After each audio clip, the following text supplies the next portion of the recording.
Assalamualaikum warahmatullahi wabarakatuh. Demi Legawa, selamat datang di Legawa Gadget.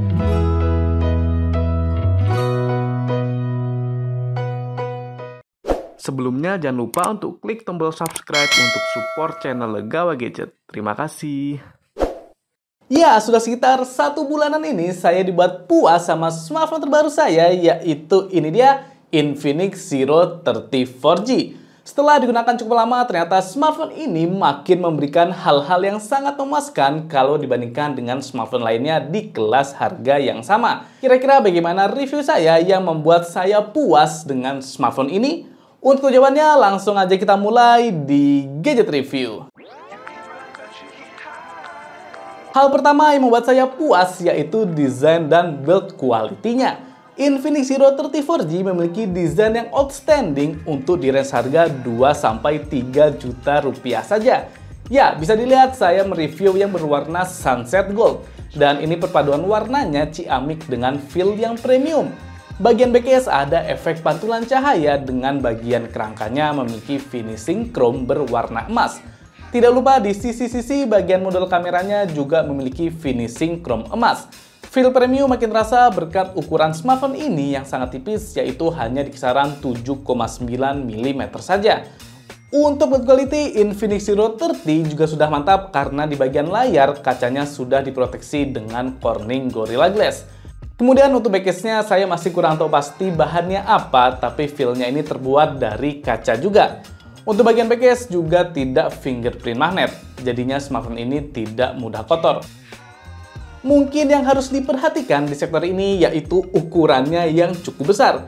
Jadi ini panjangnya sekitar 16,5 cm dan lebarnya sekitar 7,5 cm. Sehingga buat yang tangannya mungil mungkin butuh adaptasi dulu. Tapi untungnya untuk bobot tidak begitu berat karena hanya di kisaran 180 graman saja. Dan untuk digenggam ini sudah nyaman berkat bodinya yang tipis dan layarnya yang sudah curve. Selanjutnya di sektor layar, ini juga sangat memuaskan berkat layarnya yang sudah 3D curve dengan kualitas gambar yang sangat baik. Untuk layar ukuran luas yaitu 6,78 inci dengan panel AMOLED dan resolusi di Full HD+. Untuk refresh rate sudah up to 120 Hz, kemudian masalah warna sudah di IP3 100% dengan 10 bit color. Sehingga bisa dilihat untuk warna yang dihasilkan ini sudah pekat dan akurat, serta gambarnya cukup tajam dengan gerakannya yang sudah smooth. Ditambah lagi layarnya yang sudah curve, pokoknya di sektor layar ini sangat memuaskan. Oh ya, untuk brightness juga sudah terang, bisa diandalkan di bawah sinar matahari langsung. Kemudian kita lanjut di sektor dapur pacu. Jadi, Infinix Zero 30 4G ditenagai chipset MediaTek Helio G99 dengan RAM utama sebesar 8 GB dan memori internal sebesar 256 GB.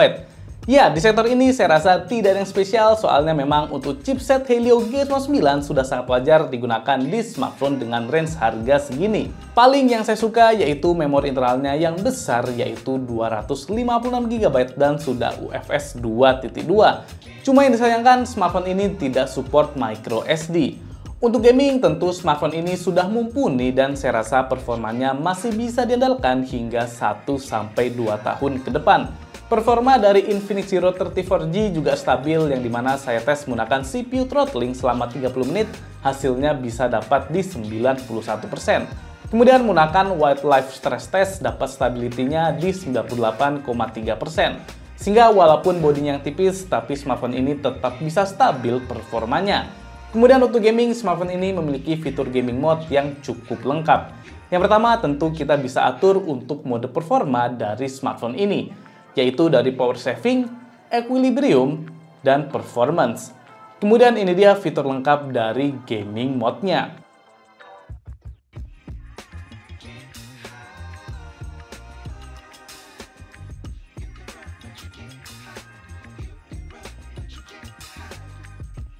Dan ini dia untuk hasil gaming test dari Infinix Zero 30 4G. Masih aman banget.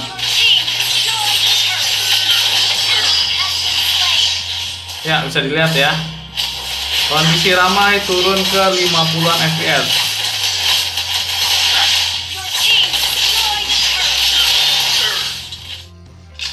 Semuanya aman. dari gyroscope, kemudian ini touch-nya nyaman, kemudian layarnya juga luas banget untuk view-nya. FPS-nya juga cukup stabil di kisaran 30-40 FPS. Cuma semoga aja kedepannya bakal ada update lagi supaya frame rate-nya bisa lebih maksimal ya teman-teman. Nah, lihat ya, untuk gyroscope-nya enak banget. Jadi bisa dilihat ya, untuk gameplaynya saya rasa masih oke dimainkan. Soalnya masih di atas 30 FPS. Cuma saran saya mungkin diturunkan lagi aja grafiknya di standar supaya stabil di 60 FPS. Kalau di high ini kadang agak drop. Nah, ini di 50-an FPS ya. 48. Tadi parah-parahnya di 30-an saya sempat dapat. FPS-nya cukup stabil teman-teman. Tadi sempat drop di 40-an. Cuma ini masih nyaman banget. Habis itu layarnya juga sensitif. Mantap sih. Jadi belum sampai belasan ya tapi.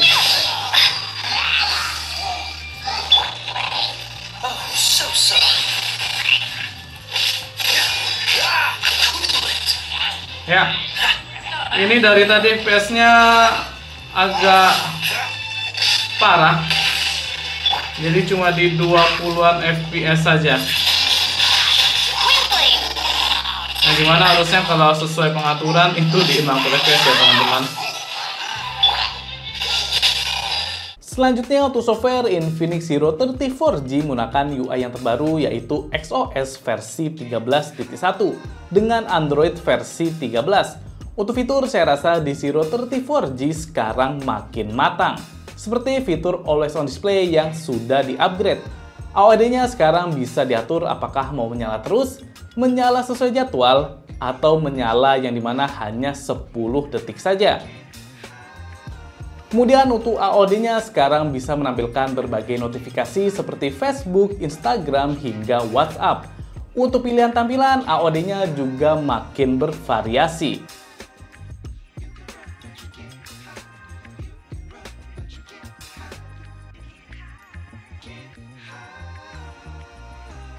Kemudian fitur tambahan lainnya yaitu Magic Ring yang bisa menampilkan animasi dari punch hole-nya. Dan ini dia beberapa fitur yang sudah support Magic Ring. Semoga saja kedepannya semakin lengkap terutama untuk notifikasi. Selanjutnya smartphone ini juga sudah support bypass charging sehingga bisa ngegame sambil kondisi dicas. Kemudian ini dia untuk fitur-fitur lainnya.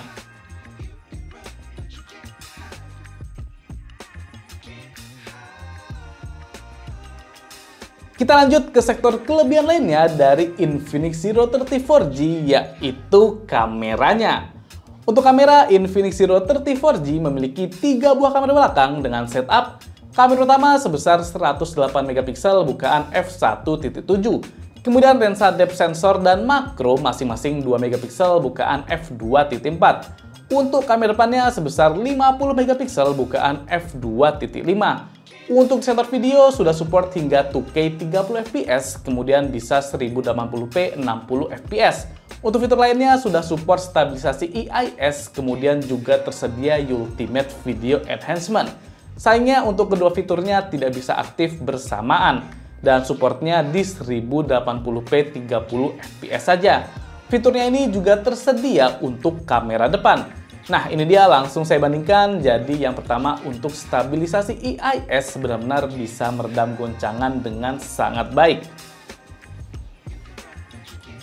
Kemudian ini dia perbandingan video dengan Ultimate Enhancements yang dimana kalau kita aktifkan warnanya jadi lebih pop up dan hidup daripada kalau kita matikan. SDR-nya juga jadi lebih luas. Sehingga perbedaannya di sini cukup terasa. Terakhir ini dia untuk fitur-fitur lainnya dari Infinix Zero 34G. Oke, langsung aja kita lihat hasil foto dan video dari smartphone ini. Bisa dilihat untuk foto di kondisi cukup cahaya hasilnya sudah sangat mumpuni. Yang dimana detailnya dapat, kemudian warnanya cukup pop up dan SDR-nya juga sudah luas. Untuk bokeh potongannya saya rasa juga sudah rapi. Paling yang agak kurang yaitu fotonya yang kadang agak over sharpening. Cuma saya rasa masih bisa ditoleransi. Kemudian untuk foto mode makro saya rasa juga masih kurang, jadi hasilnya kurang fokus dan noise-nya cukup banyak. Nah lanjut, yang paling saya suka yaitu kamera depannya, yang dimana hasilnya itu fokus, detail, warna oke, dan HDR-nya juga luas.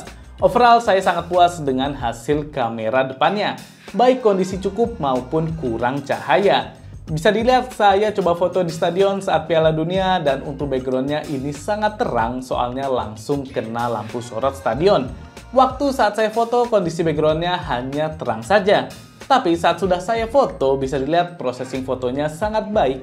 Detail dan warna background di belakang saya masih jelas terlihat. Mantap!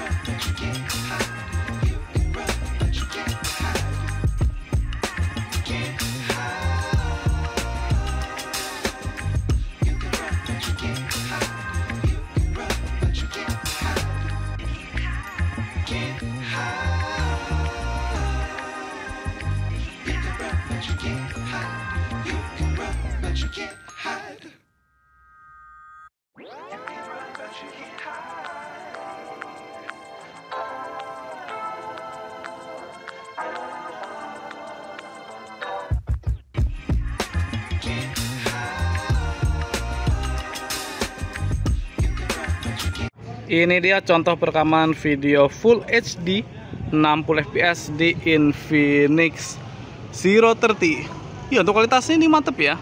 Jadi kondisinya mendung tapi warnanya tetap dapat cerah kayak gini, dan gerakannya smooth banget. HDR-nya juga cukup bagus. Bisa dilihat ini masih lumayan terang ya, padahal kondisinya cukup gelap. Oke. Sekarang coba saya bawa jalan, kira-kira bagaimana stabilisasinya. Jadi ini saya pegang pakai dua tangan, ternyata lumayan oke untuk stabilisasinya. Walaupun tidak kita aktifkan ya, padahal bisa dilihat untuk hasilnya ini bagus sih. Good job Infinix Zero 30. Sekarang ini di Full HD 30 fps dan stabilisasinya saya aktifkan. Ya, untuk frame rate-nya tentu nggak sesmooth yang 60 fps ya teman-teman. Tapi kita lihat untuk stabilisasinya kira-kira bagaimana. Dan ini stabil banget. Jadi saya pegang dua tangan, jalan biasa, terlihat stabil. Tapi sayangnya untuk frame rate-nya agak kurang ya. Jadi kurang smooth. Tapi untuk kestabilannya bisa diandalkan. Oke.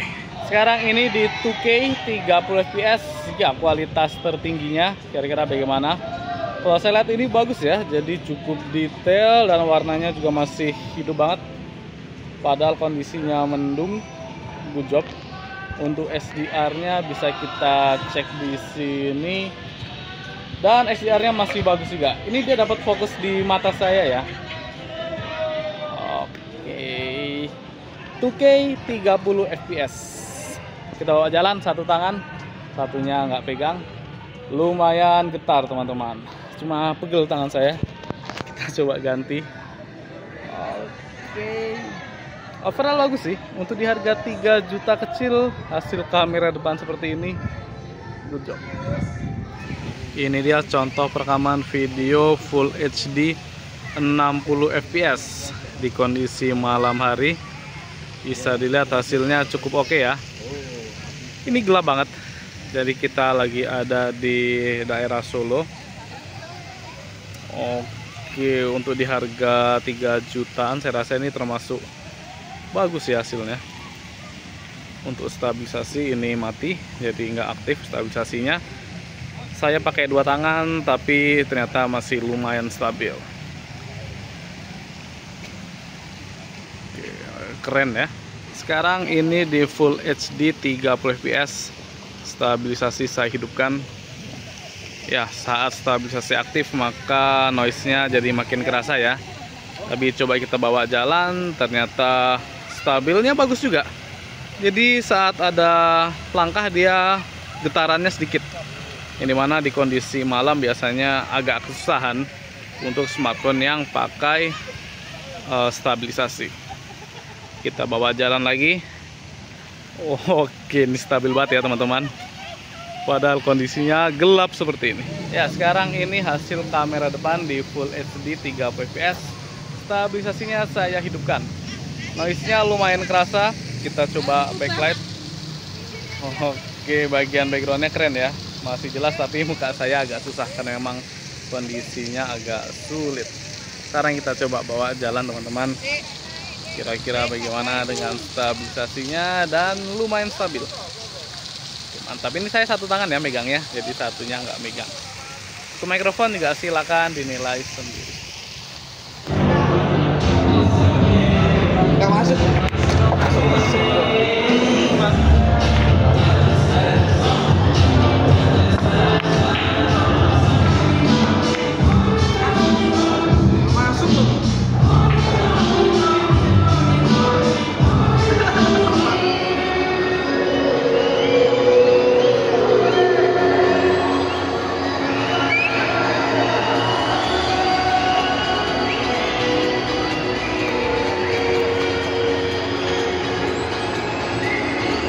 Dia contoh fitur dual video yang dimana kita bisa video pakai dua kamera sekaligus, jadi kamera depan sama kamera belakangnya ini.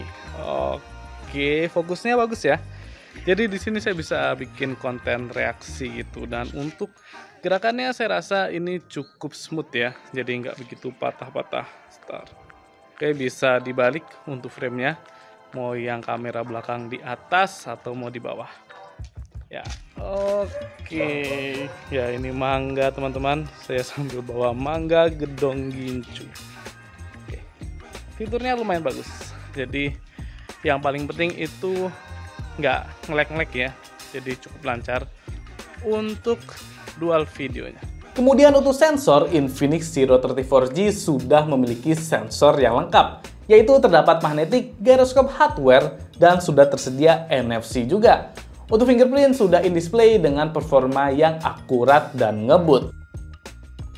Untuk speaker, Infinix Zero 34G memiliki dual speaker yang sudah stereo dengan kualitas yang baik. Walaupun tanpa embel-embel JBL, kualitas speaker dari smartphone ini bisa diandalkan. Suaranya itu bulat, jernih, detail oke, dan cukup keras. Walaupun memang untuk bass masih kurang terasa, tapi overall suara speakernya sudah nyaman berkat suaranya yang jernih.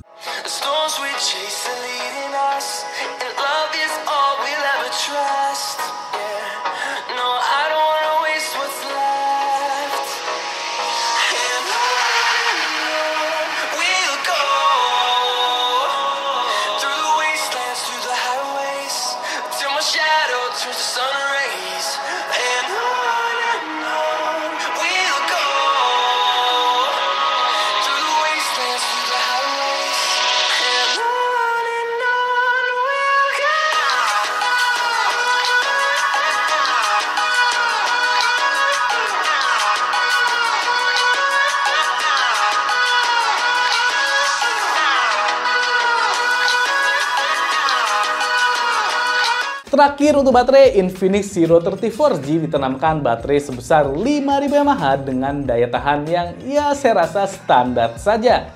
Jadi saya tes YouTube kurang lebih 6 jam 30 menit menggunakan WiFi, brightness maksimal, suara off, baterainya itu berkurang sebesar 63%. Kemudian untuk pengecasan, smartphone ini sudah support fast charging hingga 45 watt. Yang dimana saya ngecas dari 0 sampai 100% butuh waktu sekitar 55 menit. Baik, itu dia review saya selama menggunakan Infinix Zero 4G selama kurang lebih 1 bulanan. Bisa dilihat dari pengalaman saya, overall sudah sangat memuaskan, terutama di sektor desain, kemudian layarnya, dan kameranya juga. Menurut saya smartphone ini benar-benar all around, jadi bisa diandalkan di segala sisi. Yang bisa jadi catatan dari smartphone ini yaitu yang pertama, tidak adanya slot micro SD. Kemudian untuk performa daya tahan baterainya saya rasa ya perlu diimprove lagi. Dan terakhir, untuk smartphone ini belum support pengecasan wireless seperti saudaranya. Tapi kalau kita lihat dengan harganya yang cuma di kisaran 2,9 juta rupiah saja, smartphone ini sudah sangat recommended. Oke, cukup sekian gadget review dari Infinix Zero 34G. Apabila saran, boleh banget tulis di kolom komentar. Jangan juga untuk subscribe channel Legawi Gadget supaya bisa semangat lihat konten. Saya bisa pamit. Wassalamualaikum warahmatullahi wabarakatuh.